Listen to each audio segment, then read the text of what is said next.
Oke, selamat malam semuanya.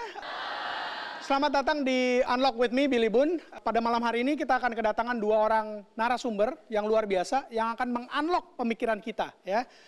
Jadi buat pemirsa yang ada di rumah terutama, setelah acara ini langsung ke Instagram saya @billyboonyot, kemudian cari postingan mengenai episode pada malam hari ini, kemudian komen dari hasil catatan teman-teman semua atas apa yang disampaikan oleh kedua narsum yang teman-teman suka banget, dan kemudian jadi tulis tuh di komennya apa dan kenapa. Karena nanti yang beruntung dua orang bisa dapetin dua buah kacamata persembahan dari Optixis. Kacamatanya merek apa? Merek Oakley. Oke? So, saya nggak akan panjang-panjang. Orang ini adalah orang muda yang benar-benar peduli dan passionate terhadap pendidikan di Indonesia. Oke? So, without any further ado, please welcome Iman Usman.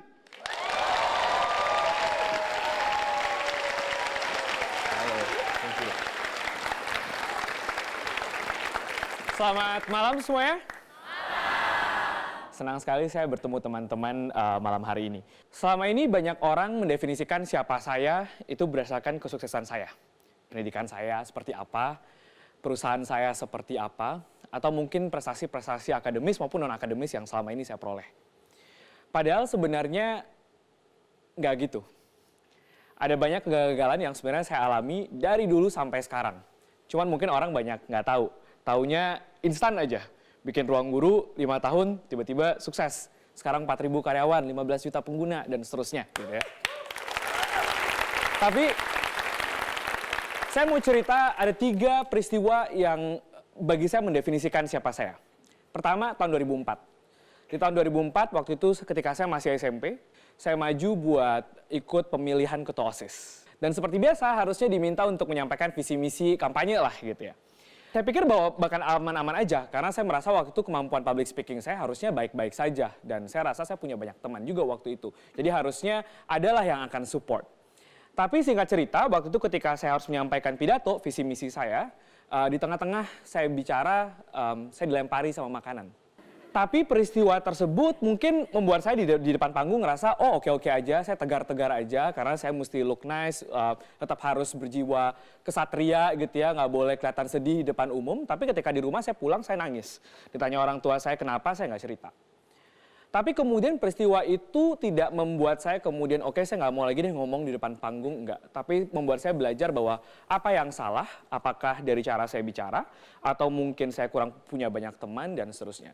Singkat cerita, saya belajar setiap hari, saya nonton banyak video orang ngomong di depan umum, saya perhatikan bagaimana cara mereka mengemas cerita, bagaimana mereka menyampaikan pandangan mereka, dan seterusnya. Dan saya latihan.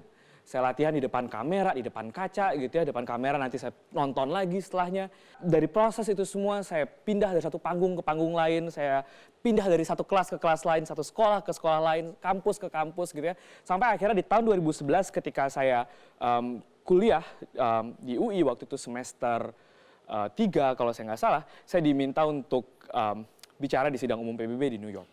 Saya jadi orang pertama, anak muda pertama di Indonesia yang bicara di majelis umum PBB di depan semua presiden waktu itu di saat itu.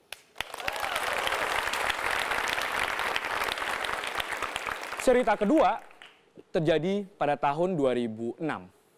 Waktu itu saya diajari gini, kalau kamu kerja keras pasti kamu akan dapat hasilnya. Jadi ibaratnya orang bilang hasil itu nggak akan mengkhianati usaha yang kamu lakukan, gitu kan kata orang. Jadi saya waktu itu dari dulu taunya kalau saya kerja keras, saya belajar sungguh-sungguh, yang namanya daftar sekolah tuh bukan akan jadi suatu halangan. Saya pasti bisa dapetin sekolah yang saya mau. Tahun 2006 ketika saya mau daftar ke SMA di yang saya mau, gitu, yang mau saya tuju, ternyata saya bukan orang nomor 1. Saya adalah orang nomor 262. Dan yang diterima 260. Jadi saya jadi cadangan. Nilai saya hanya beda 0,01 dari orang yang diterima. Waktu itu sedihnya bukan main, karena saya ngerasa bahwa, oh harusnya saya bisa nih, kenapa saya nggak bisa ya? Selama ini saya ngerjain apapun yang disuruh orang. Saya belajar aja, nilai saya pun juga nggak jelek-jelek banget, nilai saya bagus juga gitu. Tapi kenapa nggak bisa masuk ya?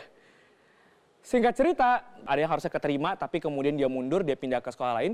Jadi saya sebagai cadangan, saya naik lagi ke atas, jadi saya diterima pada akhirnya.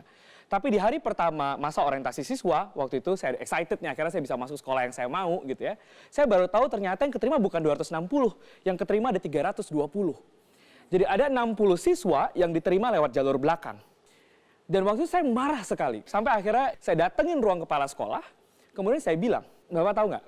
Saya mungkin sekarang jadi orang yang paling bodoh di sekolah ini. Karena saya masuk statusnya sebagai orang nilainya paling bawah. Tapi saya akan buktikan ke Bapak, ketika saya lulus nanti, saya jadi orang nomor 1, dan Bapak akan nyesel kalau tadinya Bapak nggak terima saya di sekolah ini. Ini anak SMA ya. Saya nggak tahu apa yang ada di pikiran saya waktu itu, sopan apa nggak sopan, tapi saya begitu marah. Sejak saat itu, selama SMA, saya melihat SMA itu bukan cuman saya belajar, saya dapat nilai bagus, saya juara kelas, enggak. Tapi saya punya keinginan untuk ngebuktiin bahwa harusnya saya bisa diterima di sekolah ini dan saya layak ada di sekolah ini.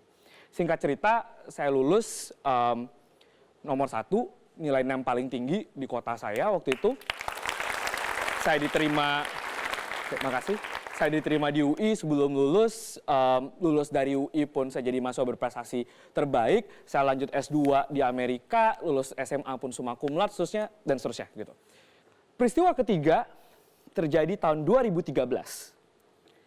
Tadi saya cerita ya, saya lulus dari UI, jadi mahasiswa nomor 1 se-Indonesia, CV saya panjang, lengkap, nilai saya bagus, kegiatan organisasi saya bagus, semuanya bagus. Nggak pernah terpikir bahwa saya akan susah namanya nyari kerja. Karena harusnya ya kalau punya semua itu ya siapa aja mau gitu, mau nerima saya buat kerja gitu.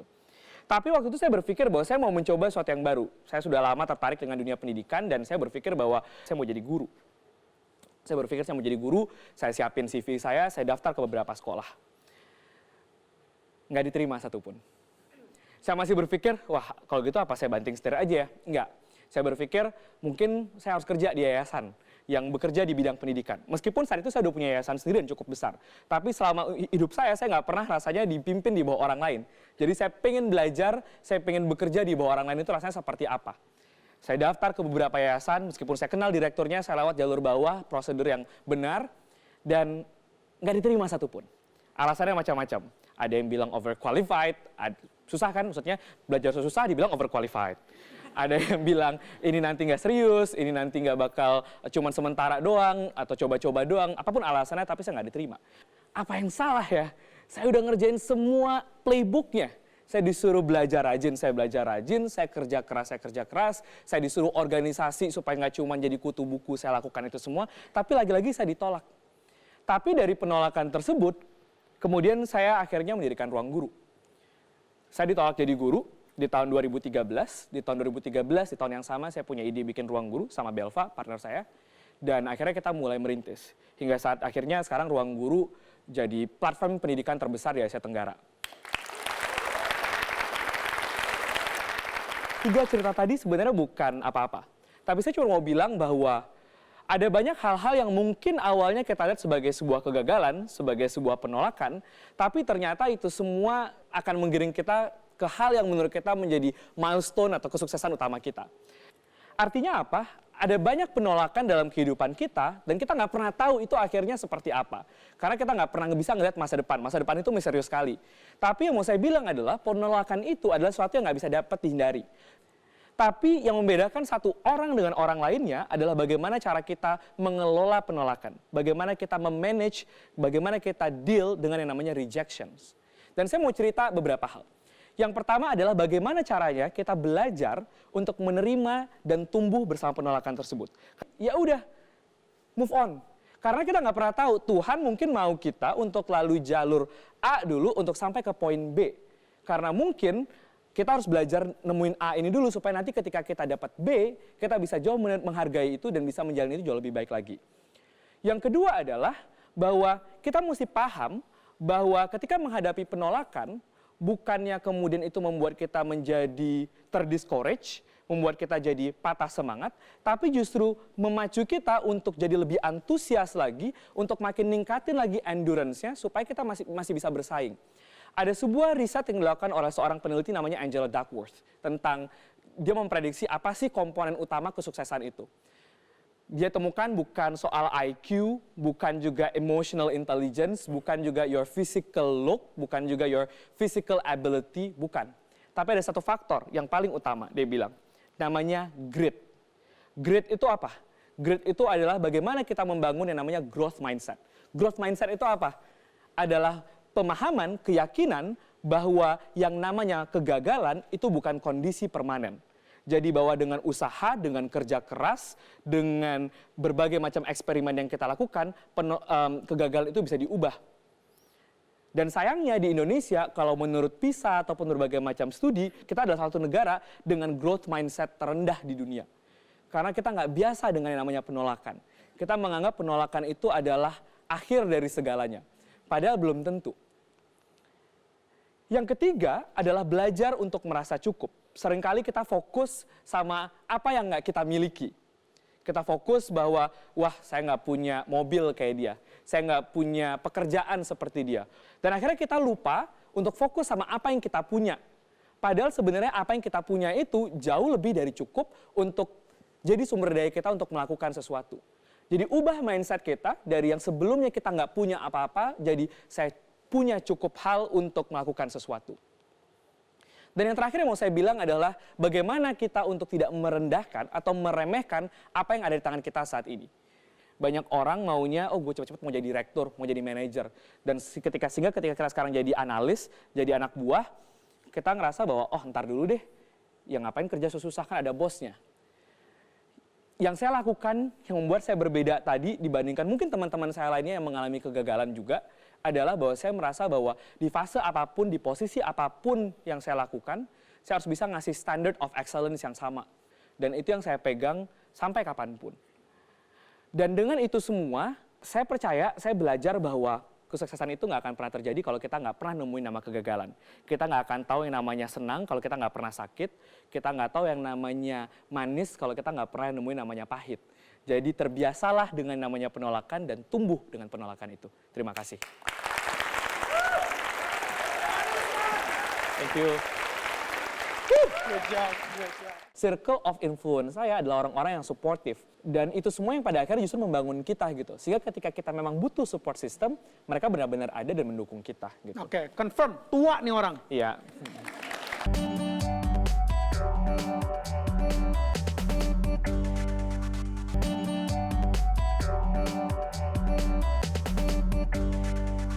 Iman, thank you so much udah sharing. 3 penolakan ya. Iya. Jadi pada saat pertama kali Iman bilang, oke, gimana kalau saya sharingnya tentang failures? I was like, wow. Jarang-jarang ada orang di TV nasional pengen sharing tentang penolakan. Kan sesuatu yang kalau banyak orang mungkin bilangnya itu kan aib. Ngapain kegagalan diceritain ke orang-orang gitu.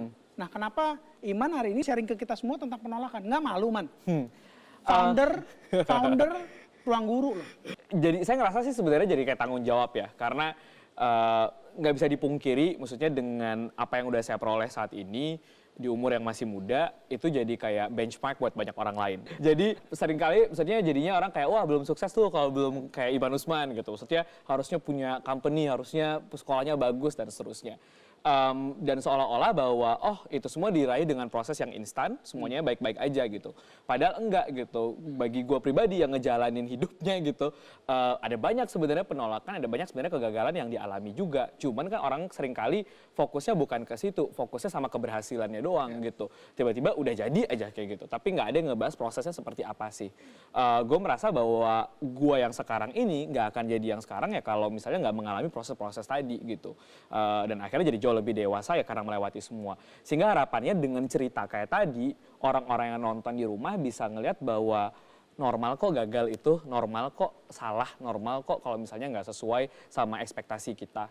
Tapi persoalannya adalah gimana cara kita menyikapi itu. Gitu. Nah, apakah itu yang menjadi akhirannya dasar pemikiran bikin buku Masih Belajar? Iya, jadi sebenarnya iseng sih ya nulis buku itu. Saya udah lama nulis buku. Cuman seringkali ngerasa nggak pernah punya waktunya. Cuman itu juga jadi tantangan buat gue pribadi kayak ya kalau lu nggak ada waktu tuh nggak akan pernah habis gitu. Maksudnya pasti akan ada hal baru lagi yang mau dikerjain.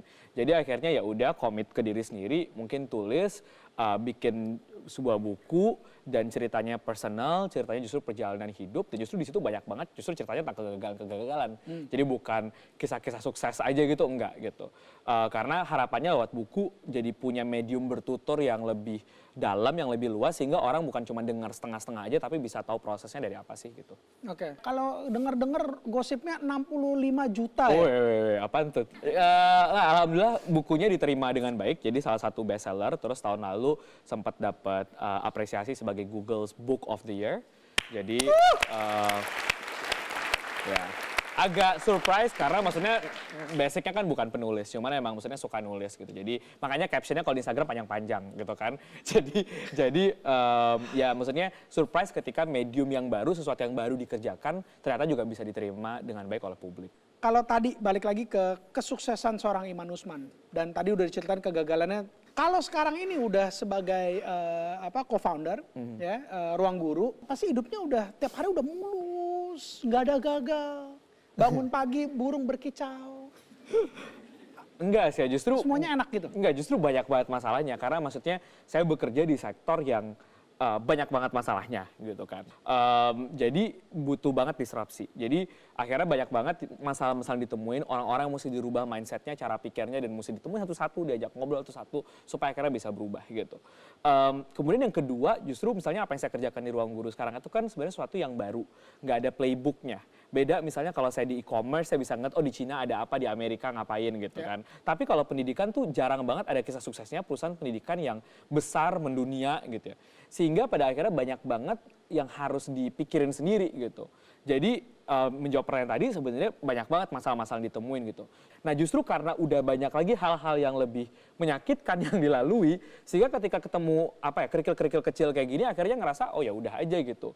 Dan bahkan saya pun menyiapkan diri, maksudnya kita nggak pernah tahu startup tuh akan sukses apa enggak. 90% startup tuh gagal gitu. Saya juga nggak pernah tahu, bahkan meskipun orang bilang udah besar perusahaannya akan jadi kayak apa, saya juga nggak tahu. Nggak pernah ada orang yang tahu masa depan seperti apa. Tapi saya pun akhirnya juga menyiapkan diri saya. Jadi kalaupun suatu saat nanti misalnya perusahaannya gagal, amit-amit gitu ya, cuman amit-amit jangan. Jadi saya menyiapkan diri saya untuk kemudian juga ya kalaupun itu terjadi, I should be okay with it gitu. Karena saya tahu bahwa saya itu bukan didefinisikan dari apa yang saya bikin, tapi nilai-nilai yang saya punya dalam hidup saya. Jadi apapun kerjaan yang dikasih, apapun tantangan yang dikasih, harusnya saya bisa melewati itu semua. Dari gitu. value-value yang kita punya ya. Alright.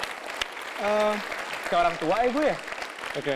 Iman, gimana caranya supaya, gini loh, semua yang dengerin Iman tadi presentasi dan sekarang ini baru ngomong tentang penolakan tuh biasa, gagal tuh biasa gitu. Ya secara teori kita udah tahu lah Man. Tapi gimana caranya untuk kita bisa melatih diri kita untuk kalau gagal it's okay and move on. Ya. Ada banyak sih ya. Caranya yang pertama tuh adalah melatih diri untuk bersyukur secara rutin. Bersyukur itu harus intensional. Jadi banyak orang yang, oh yaudah kalau bagus doang dia bersyukur gitu. Kalau gagal yaudah nggak bersyukur gitu. Harus dilatih. Jadi setiap hari ada yang mungkin punya catatan syukur, ada mungkin yang dia punya waktu merenung, waktu berdoa, apapun metodenya yang teman-teman gunakan. Tapi coba berpikir dalam hidup ini, hari ini saya ngelaluin hal-hal apa ya yang bisa saya syukurin. Karena apa? Karena ada banyak hal yang kita bisa komplain tentang hidup. Saya jalan ke sini macet lah, mungkin ada banjir lah, mungkin saya habis ngajuin proposal skripsi ditolak sama dosen lah, atau apapun itu. Punya 1000 alasan untuk kita komplain. Tapi masa sih kita nggak punya satu alasan untuk bersyukur hari ini gitu. Dengan melatih itu sebenarnya jadi membuat kita untuk merasa jauh lebih mengapresiasi kehidupan ini. Dan akhirnya nggak melihat kegagalan itu sebagai akhir dari semuanya. Karena despite hal-hal buruk yang terjadi masih ada kok hal-hal yang baik gitu. Yang kedua adalah bagi saya mesti bisa ngelihat, memfilter circle of influence-nya kita. Kita itu biasanya dipengaruhi oleh orang-orang terdekat sekitar kita. Circle of influence saya adalah orang-orang yang supportive. Dan itu semua yang pada akhirnya justru membangun kita gitu. Sehingga ketika kita memang butuh support system, mereka benar-benar ada dan mendukung kita gitu. Oke, confirm. Tua nih orang. Iya. Tua sih. Oke, pertanyaan terakhir ya. Itu efek kerja di dunia pendidikan. Oh gitu ya, jadi harus mikirnya jadi orang tua ya. Orang tua. Oke, Man, jadi waktu ketika mau bikin Ruang Guru, Ya. itu ada perasaan takut gagal nggak sih? Karena banyak banget anak-anak muda yang bilang saya mau melakukan ini, saya mau melakukan ini. Akhirnya berapa tahun kemudian masih ngomongnya saya mau melakukan hal yang tersebut sama tadi, gitu, Ya. nggak jalan-jalan. Ya. Takut sih pasti ya, karena gini, banyak orang mungkin bikin startup karena pengen jadi unicorn, pengen jadi pengusaha sukses dan seterusnya gitu. Saya ketika mulai Ruang Guru, saya bahkan nggak ngerti startup itu apa. Nggak pernah kepikiran bahwa saya harus bikin produk nanti harus seperti apa, saya harus ikut desain, saya mesti belajar tentang legal seperti apa, baca laporan keuangan seperti apa, fundraising itu kayak gimana, dan seterusnya. Saya nggak pernah kepikiran sama sekali.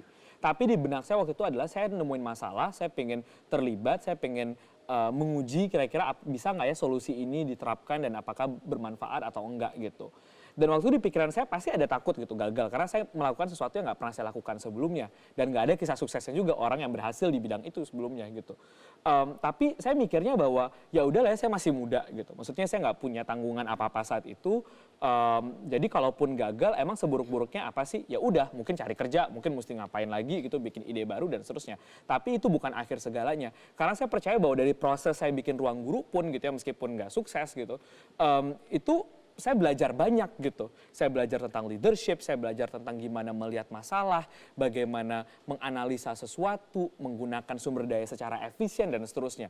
Sehingga skill set itu yang jadi legacy saya, bukan si Ruang Gurunya. Ruang Gurunya bisa jadi apa, bisa sukses, bisa enggak, silahkan.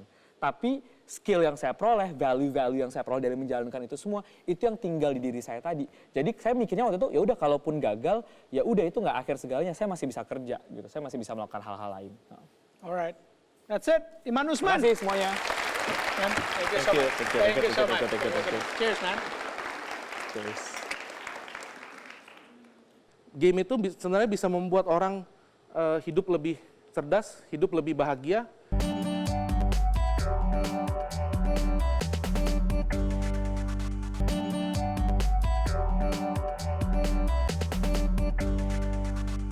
Oke, kita masih di Unlock with me, Billy Boon. Catat ya, apa yang bakal diomongin sama narasumber berikut, kemudian ke Instagram saya, billyboon@yot, tulis, nanti dapetin kacamata.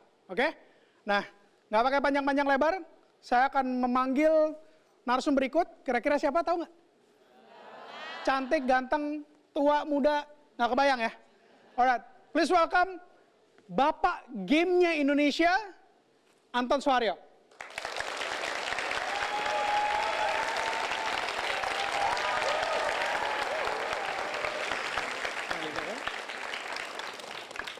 Selamat malam semua. Jangan Bapak lah, Koko aja. Koko Game Indonesia. Ya, jadi kita hari ini mau ngomong soal game, excited semuanya. Jangan ngantuk, jangan tidur ya, karena game itu sangat exciting. Nama saya Anton, saya tahun 2009 memulai satu game company yang sekarang PMA, perusahaan modal asing namanya Touchstand. Untung sekali waktu itu dibantu oleh ibu saya Peggy dan bapak saya Rudi. Ibu saya ada di sini sekarang. Dia memberikan saya startup modal. Dia memberikan saya modal untuk saya dan adik saya dan sepupu saya membuat satu perusahaan yang menelurkan 50 lebih game dengan 50 juta download worldwide. Terima kasih. Nah, saya bikin cerita dikit ya. Saya lagi di Singapura, lagi mau ke toilet, ke cubicle. Saya buru-buru, saya masuk. Di sebelah saya dengar ada orang lagi mainin game saya. Nggak mungkin dong saya gedor-gedor, weh, itu game gua tuh. Malu banget ya. Lalu saya akhirnya nggak jadi kebelet, saya keluar, saya pengen salamin tuh orang. Tapi saya pikir, malas juga ya, belum cuci tangan. Akhirnya saya keluar, tapi di situ saya ingat di mana di Singapura, negara yang maju, bisa ada orang yang saya nggak kenal, ketemu di tempat yang aneh juga, bisa memainkan game saya di luar negeri gitu loh. Nah, jadi setelah itu, 2019, saya ingin lebih fokus lagi mengembangkan industri game di Indonesia.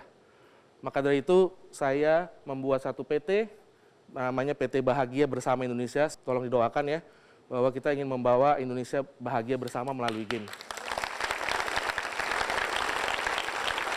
Dan dari situlah konsep maingame.com, game yang tidak usah download, langsung main, lahir.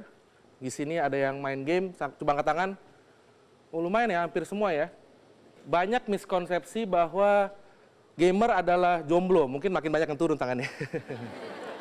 Ngomongin soal miskonsepsi, nah ini saya mungkin juga familiar kali ya di penonton. Saya tumbuh di era di mana banyak sekali orang tua yang bilang, wah lu main game nanti kacamata lu nambah lu gitu, maksudnya minusnya gitu. Nanti lu main game nilai lu anjlok gitu ya, jelek, padahal ya kurang cerdas aja gitu.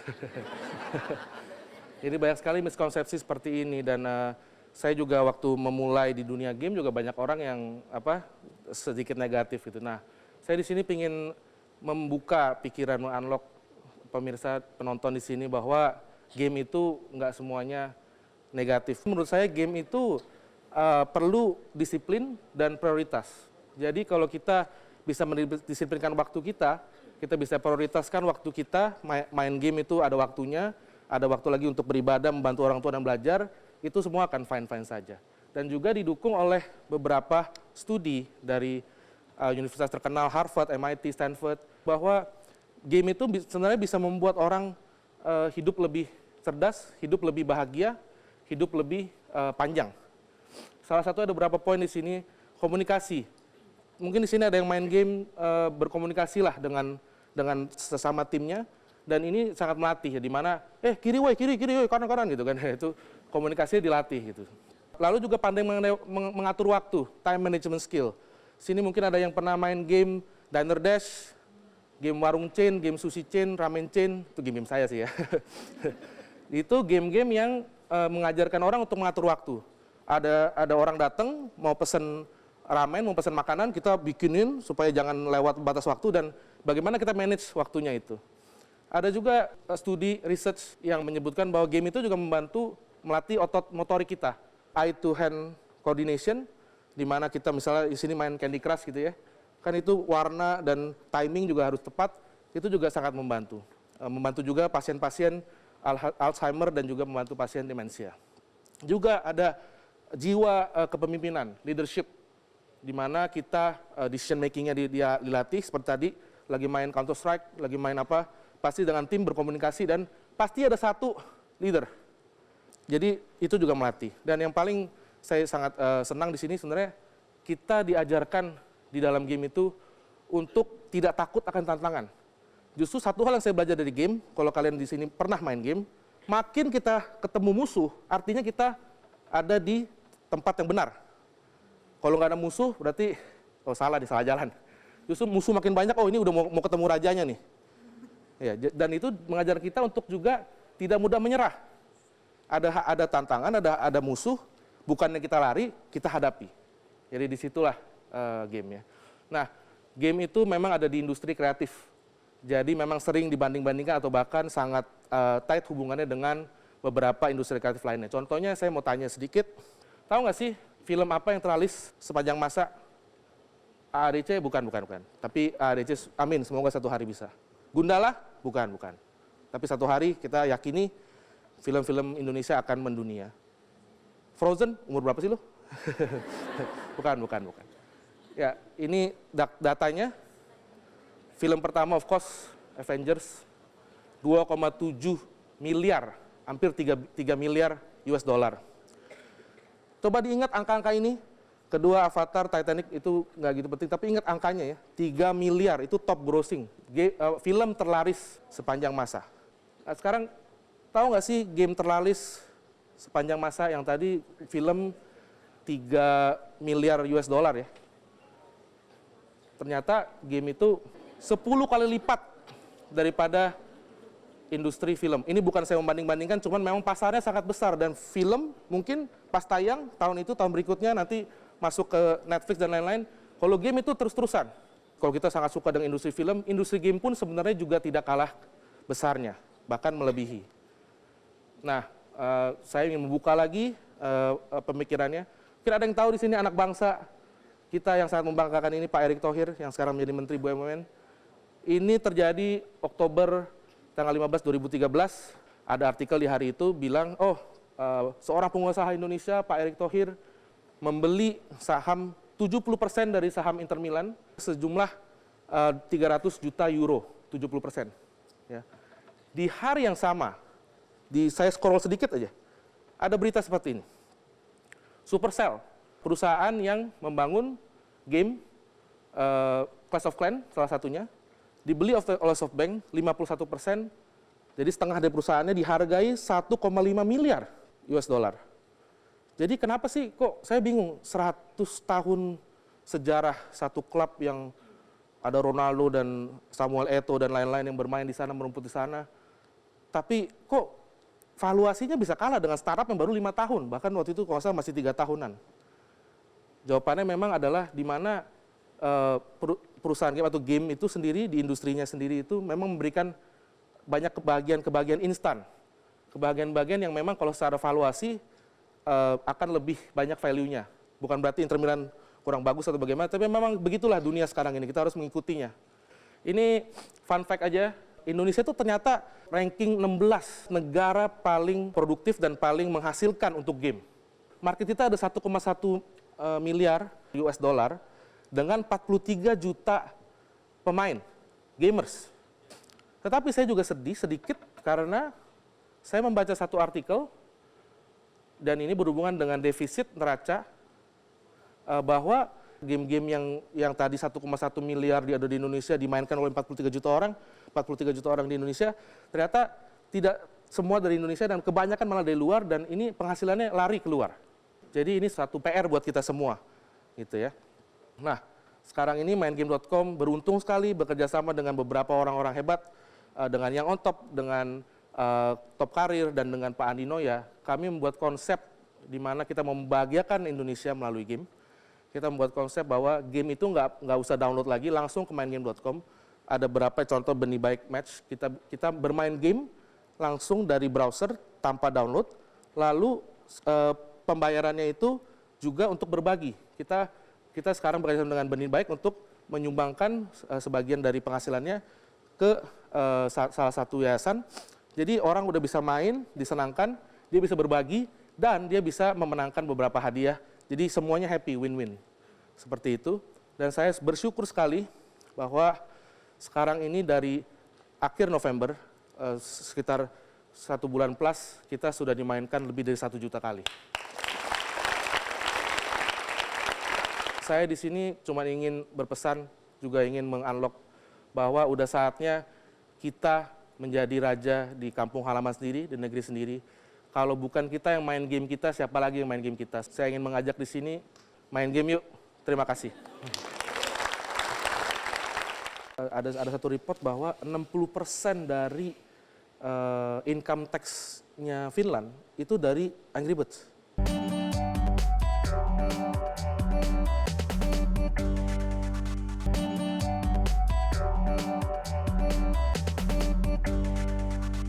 Koh Anton.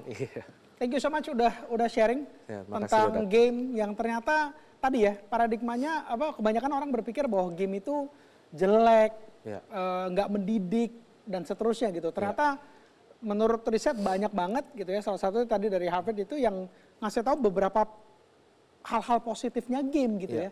Dan memang benar gitu kalau kita pikir-pikir kan sebenarnya orang kalau habis main game kemudian game over gitu ya. Nggak mungkin ada yang totonya guling-gulingan, nangis-nangis gitu, nggak ada ya. Mereka pasti mikir, what's next? Ya udah coba lagi. Betul. Nah, cuma pertanyaannya gini, sejak kapan tahu bahwa game itu passionnya Koh Anton? Jadi memang mulainya banyak orang kira saya programmer, bisa coding segala macam. Sebenarnya background saya itu S1 saya HI, Hubungan Internasional. Iya. Kebetulan beruntung sekali, ibu saya luar biasa, dia nggak punya banyak tapi dia berikan semuanya, saya bisa sekolah di Jepang, di Waseda. Buat tante nih. Ya, lalu di sana saya mulai melihat bahwa memang kan di sana banyak orang tuh memang main game itu sampai sebelum ada e-sport, sebelum ada yang kayak gitu, di sana udah full time, mereka tuh main game tuh benar-benar nggak main-main. Lalu saya lihat kayaknya dunia dan bahkan Indonesia bakal seperti itu, di mana banyak orang akan main game.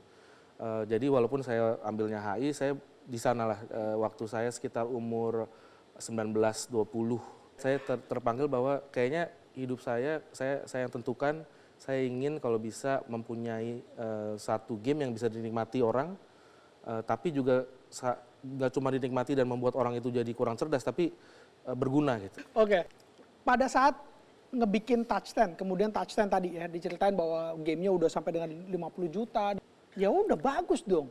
terusin aja gitu. Ya. Nah, kenapa kepikiran untuk bikin let's say mindgame.com ini gitu yang Ya. menjadi pengennya cita-cita gede, pengen jadi platformnya game nasional. Ya. Terus kemudian nama PT dibikin Bahagia Bersama Indonesia gitu. Why suddenly sok-sokan nasionalis loh gitu. Ya, saya orang Indonesia dan saya bangga menjadi orang Indonesia. Nah, saya cuma pikiran kalau bukan kita, siapa lagi? Itu satu. Oke. Dan waktu itu saya terinspirasi dari satu game yang terkenal. Mungkin ada yang tahu Angry Birds ya. Oke. Angry Birds itu adalah perusahaannya menyebut Finland sebagai rumahnya. Jadi maksudnya dia ada perusahaan dari Finlandia dan ada satu report bahwa 60% dari income tax-nya Finland itu dari Angry Birds. Wow. Bisa bayangin memang 60%-nya waktu itu. iya. 60% dari income tax, jadi pajak ya, yang menyumbang pajak paling banyak adalah perusahaan Rovio Angry Birds itu. Saya bilang kok di Indonesia nggak ada kayak gitu ya. Kita terkenalnya waktu itu malah yang apa sih? Oh kalau mau cari bajakan di Glodok gitu kayak gitu maksudnya. Kok yang kayak gitu ya, yang negatif. Kenapa nggak ada movie, nggak ada musik, nggak ada game yang dari Indonesia tapi dinikmati seluruh dunia dan syukur-syukur bisa membantu Perekonomian Indonesia. Jadi seperti itu sih. Jadi inspirasinya dari Angry Bird, Iya. kemudian terpacu rasa nasionalisme Iya. Kohanton ya, Iya. akhirnya sampai bikin. Waktu ngebikinnya itu nggak takut gagal? Takut pasti, dan saya ada cerita sedikit tentang kegagalan yang akhirnya memang membuat saya, memantapkan saya masuk ke membuat mindgame.com ini. Jadi sewaktu saya baru mulai, saya pernah bilang tadi saya bikin satu game namanya Sushi Chain. Sukses 1,2 juta download tanpa iklan dan segala macam karena memang keywordnya bagus, orang juga suka gamenya. Tapi 1 minggu sebelum saya balik ke Indonesia ada email ya, saya bilangnya sampai sekarang surat cinta gitu ya. Ada email dari Apple bahwa game saya akan diturunkan, di take down karena dicurigakan bahwa game saya menyontek game orang lain. Siapa gitu kan, kita email-emailan. Ternyata perusahaan itu akan merilis sebuah game 6 bulan setelah saya merilis game. Jadi siapa yang nyontek siapa gitu kan. Jadi ini perusahaan luar yang tidak ada koneksi dengan saya, tidak ada hubungan yang kasihan ini orang segala macamnya. Jadi saya merasa tidak berdaya. Dan waktu itu mama saya juga dan keluarga saya mendukung bahwa kamu harus bikin ini di Indonesia katanya gitu. Bikin platformnya game nasional supaya ya kita jadi raja di negara diri gitu. Jadi mindgame.com lahir. Oke. Nah kalau ngelihat dari kesuksesan let's say App Store dan seterusnya, Play Store dan seterusnya gitu. Kita udah ngomongin sekarang ini zamannya teknologi, zamannya kolaborasi gitu. Betul. Kan. Nah, apakah ini yang menjadi strateginya mindgame.com juga untuk let's say tadi kerjasama dengan yang on top gitu ya, kerjasama dengan Top Karir, kerjasama dengan Benih Baik. Nah, itu strateginya mindgame.com juga kah untuk berkolaborasi dengan sebanyak-banyaknya institusi, perusahaan untuk menciptakan banyak game gitu? Ya, jadi kita yakin bahwa sukses nggak bisa sendirian. Sukses itu harus berkolaborasi, harus ada orang-orang yang mendukung dan kita juga mendukung orang itu. Jadi kita punya konsep memang local content creator, local companies. Jadi siapa yang mau bekerja sama, siapapun itu perusahaan lokal yang ingin Indonesia ada di map di dunia, membuat game yang keren gitu ya, kita please call me gitu. Kita kerjasama berkolaborasi. Oke. Seberapa perlu sih peran pemerintah kalau kita ngomongin game yang tadi tuh, game tuh bisa nyumbangin devisa buat negara dan seterusnya gitu. Seberapa penting game itu disupport sama pemerintah? Dan bentuk supportnya kayak apa? Ko Anton? Saya nggak bilang bahwa kalau nggak ada pemerintah susah gitu, enggak ya. Karena biar bagaimanapun namanya perusahaan dia harus survive sendiri. Betul. Tapi memang kalau lihat dari mancanegara, kita contoh Jepang, Korea, China, Vietnam bahkan Thailand. Kalau kita mau bikin game di Korea, itu kita harus punya PT di Korea, harus minimal invest sekian baru diakui gamenya bisa masuk di Korea. Jadi lokal produser game lokal diproteksi supaya nggak langsung dengan mudahnya orang datang PUBG dan langsung tiba-tiba datang, tapi dia harus lu invest dulu dong di perusahaan A ini supaya dia juga ada dapat ilmunya. Transferring knowledge ya. Sedangkan kalau kita lihat ya bukannya saya mengkritik, tapi memang itu apa adanya dan itu juga bukan sesuatu yang salah atau apa, kita tinggal perbaiki aja ke depannya. Di Indonesia tiba-tiba game A masuk, masih sangat game bebas B banget masuk, ya. Tiba-tiba game C, tiba-tiba ada iklannya di Facebook, ada iklannya di TV. Ayo main game ini, download ini dan segala macam. Dan saya yakin mereka tidak ada kantor di sini. Belum yang namanya salam-salaman sama staff, bahkan bukan menterinya, staffnya nggak kenal lah. Intinya dia masuk aja melalui Google Play atau App Store, ya udah menguasai pasar. Oke, harapannya ke depannya seperti apa? Dari kacamata seorang tokoh gamenya Indonesia. Tokohnya game Indonesia. Saya ingin seperti yang saya bilang sih. Jadi siapa lagi yang bisa menikmati dan mengapresiasi lokal game kreator daripada konsumennya sendiri. Saat mereka mencintai produk sendiri, saat Jepang mencintai Toyota, saat Jepang mencintai Mazda, Panasonic, lalu di China ada produk-produk lokalnya. Lalu juga di Korea ada produk-produk lokal seperti Samsung. Kalau kalian ke Korea, semua orang pakai Samsung. Karena bangga. Coba di Indonesia seperti itu aja, sedikit demi sedikit. Tanamkan ke adik-adik, tanamkan ke anak-anak. Nanti 10 tahun lagi pas mereka sudah besar, saya mainnya gamenya lokal loh. Ya seperti itu, baru kita bisa bicarakan tentang industrinya maju. Setelah maju nanti juga akhirnya pajak juga balik lagi ke negara kita sendiri, dan pajak itu digunakan bukan untuk korupsi tapi untuk membangun Indonesia. Itu impian saya. Oke, that's it. Jadi buat pemirsa semua yang ada di rumah, langsung ke Instagram saya, langsung tulis semua yang bagus-bagus yang udah disampaikan oleh dua narasumber, dapetin kacamata dari Opticsys ya. Dan until next month, be inspired, I'll see you on top. Anton Sohario.